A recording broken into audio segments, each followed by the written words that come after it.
India के PSU refineries ने अपनी कैपेबिलिटीज को काफ़ी अपग्रेड किया है, जिसे अब वो अलग अलग टाइप्स के क्रूड ग्रेड्स को प्रोसेस कर सकता है। अपनी ऑयल की रिक्वायरमेंट्स पूरी करने के लिए ये रिफाइनरीज दो की मेथड्स का यूज़ करती हैं: एनुअल टर्म कॉन्ट्रैक्ट्स और spot purchases. Crude oil imports काफ़ी हद तक टर्म कॉन्ट्रैक्ट्स के थ्रू किए जाते हैं, जो हर साल नेशनल ऑयल कंपनीज के साथ फाइनलाइज किए जाते हैं। ये कॉन्ट्रैक्ट्स हमारी डिमांड का बड़ा हिस्सा कवर करते हैं और जो भी रिक्वायरमेंट बचती है वो स्पॉट टेंडर्स के थ्रू पूरी की जाती है। टर्म कॉन्ट्रैक्ट्स एक स्टेडी सप्लाई इंश्योर करते हैं, जिनका अप्रूवल बोर्ड ऑफ डायरेक्टर्स के थ्रू होता है। वहाँ स्पॉट परचेसेस फ्लेक्सिबिलिटी प्रोवाइड करते हैं, जो मार्केट कंडीशंस पर डिपेंड करता है, और इनका final go ahead empowered standing committee ESC के थ्रू दिया जाता है। ये डुअल सिस्टम टर्म और स्पॉट कॉन्ट्रैक्ट्स पीएसयू रिफाइनरीज को एक स्टेबल और efficient crude oil supply maintain करने में हेल्प करता है, जहां लॉन्ग टर्म सिक्योरिटी और शॉर्ट टर्म फ्लेक्सिबिलिटी के बीच बैलेंस बनाना होता है। एनुअल टर्म कॉन्ट्रैक्ट्स इंडिया के क्रूड ऑयल प्रोक्योरमेंट स्ट्रैटेजी का बैकबोन है। ये कॉन्ट्रैक्ट्स यूजुअली 1 साल के लिए फाइनलाइज किए जाते हैं, जिसमें अलग अलग फैक्टर्स को ध्यान में रखा जाता है, जैसे techno economic analysis, supply security, international relations और जियोग्राफिक डाइवर्सिटी। एनओसी से इंपोर्ट्स ऑफिशियल सेलिंग प्राइसेस पर या फिर म्यूचुअली अग्रीड प्राइस फॉर्मूलाज के जरिए होते हैं। ये फॉर्मूलाज ईएससी से अप्रूव्ड होने ज़रूरी होते हैं। हमारे टर्म कॉन्ट्रैक्ट्स प्राइमरीली एनओसीज के साथ होते हैं ताकि एनर्जी सिक्योरिटी बनाई जा सके। क्राइसिस सिचुएशंस में भी हुमेन अपना फुल कोटा मिलता है। ये कॉन्ट्रैक्ट्स अक्सर एनुअली रिन्यू होते हैं, चाहे फाइनेंशियल ईयर हो या calendar year. Long term contracts के अलावा इंडिया की public sector oil companies spot purchases पर भी रिलाई करती हैं, ताकि चेंजिंग मार्केट कंडीशंस और सीजनल डिमांड के अकॉर्डिंग अडेप्ट कर सकें। ये परचेसेस टेंडर्स के थ्रू की जाती हैं, जहां registered suppliers including NOCs, multinational corporations और ट्रेडर्स के ऑफर्स को रिव्यू किया जाता है। Spot contracts crude oil procurement committee या ईएससी के थ्रू अप्रूव किए जाते हैं, जिसमें क्रूड ग्रेड्स की इकोनॉमिक रैंकिंग को देखा जाता है।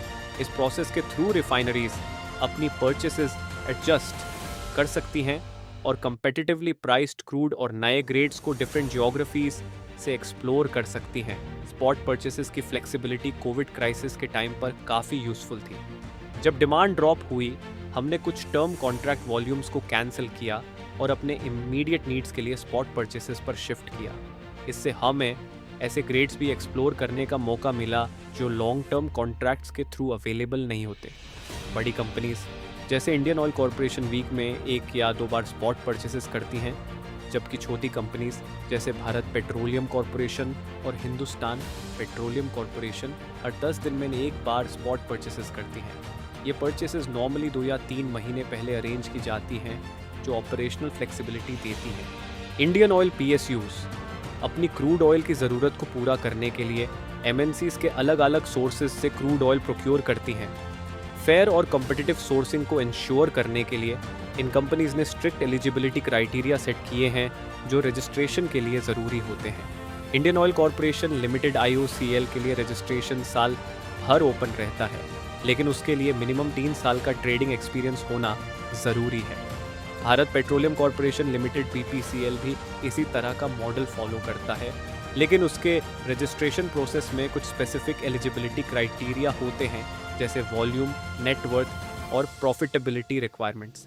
हिंदुस्तान पेट्रोलियम कॉरपोरेशन लिमिटेड के टेंडर पार्टिसिपेशन के लिए बड़ी MNCs जैसे BP, शेल और एक्सॉन रजिस्टर्ड हैं।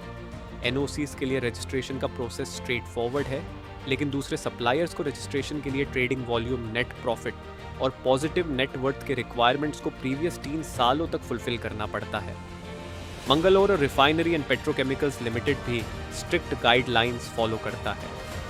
सप्लायर्स को अपने पॉजिटिव फाइनेंशियल परफॉर्मेंस को दिखाना पड़ता है, जिसमें annual trading minimum 750,000 metric ton हो और पिछले लगातार 3 सालों तक कम से कम $1 मिलियन का नेट प्रॉफिट दिखाना ज़रूरी होता है। आखिरी कुछ सालों में भारत के ऑयल पीएसयूज ने अपने क्रूड ऑयल प्रोक्योरमेंट अप्रोच में एक स्ट्रैटेजिक शिफ्ट किया है। 2017 से लेकर 2021 तक पीएसयूज ने धीरे धीरे अपनी टर्म कॉन्ट्रैक्ट्स पर डिपेंडेंसीज कम की है और स्पॉट मार्केट से परचेसेस इंक्रीज की है। इस शिफ्ट का फ़ायदा ये है कि हम स्पॉट मार्केट में अपॉर्चुनिटीज़ कैप्चर कर सकते हैं, नए क्रूड ऑयल ग्रेड्स एक्सप्लोर कर सकते हैं और ग्लोबल मार्केट में होने वाले फ्लक्चुएशंस का ज़्यादा फ्लेक्सिबल तरीके से जवाब दे सकते हैं। टर्म वॉल्यूम्स कम करने से हम कम्पिटिटिव प्राइसिंग और नए सप्लाई ऑप्शंस का फ़ायदा उठा सकते हैं। इंडिया के ऑयल PSUs एक फास्ट और एफिशिएंट ट्रेडिंग डेस्क मैकेनिज्म का इस्तेमाल करते हैं स्पॉट मार्केट से क्रूड ऑयल खरीदने के लिए। ESC के अप्रूवल के बाद ट्रेडर्स NOCs, MNCs और दूसरे ट्रेडर्स के साथ रियल टाइम में नेगोशिएशन करते हैं ताकि कम्पिटिटिव ऑफर्स सिक्योर किया जा सके। ये प्रोसेस सिर्फ 1 से 2 घंटों के अंदर कंप्लीट हो जाता है, जो रिफाइनरीज को सही क्रूड ऑयल मिलने और शॉर्ट टर्म मार्केट फ्लक्चुएशंस का फ़ायदा उठाने में मदद करता है। ये trading desk mechanism traditional tender based methods में फ्लेक्सिबिलिटी ऐड करता है, जिससे oil PSUs global market changes के साथ तेज़ी से अडेप्ट कर सकते हैं। इंडिया के ministry of petroleum and natural gas से जब कमिटी ने फॉरेन नेशंस के साथ लॉन्ग टर्म अग्रीमेंट्स को लेकर सवाल किया, तो मिनिस्ट्री ने करंट सिचुएशन और लॉन्ग टर्म कॉन्ट्रैक्ट्स से जुड़ी चैलेंजेस को हाईलाइट किया। लॉन्ग टर्म कॉन्ट्रैक्ट्स साइन करने से प्राइस एडवांटेज की गारंटी नहीं होती। क्रूड ऑयल के प्राइसेस ज़्यादातर मंथली डिक्लेयर्ड प्राइसेस या ऑफिशियल सेलिंग प्राइस पर बेस्ड होते हैं, जो रेगुलर बेसिस पर फ्लक्चुएट करते हैं। इंडिया के ऑयल PSUs अभी कई NOCs के साथ एनुअल टर्म कॉन्ट्रैक्ट्स रखते हैं क्रूड ऑयल इंपोर्ट करने के लिए।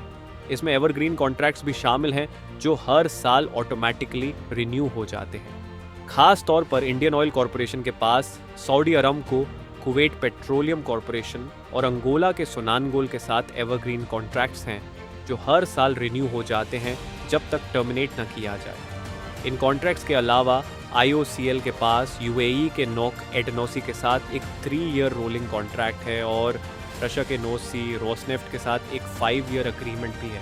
पर इन कॉन्ट्रैक्ट्स के लाइक क्रूड ऑयल के प्राइसेस डायनामिक होते हैं, जो इनॉक्स के थ्रू हर महीने प्रोवाइड किए गए OSP पर बेस्ड होते हैं।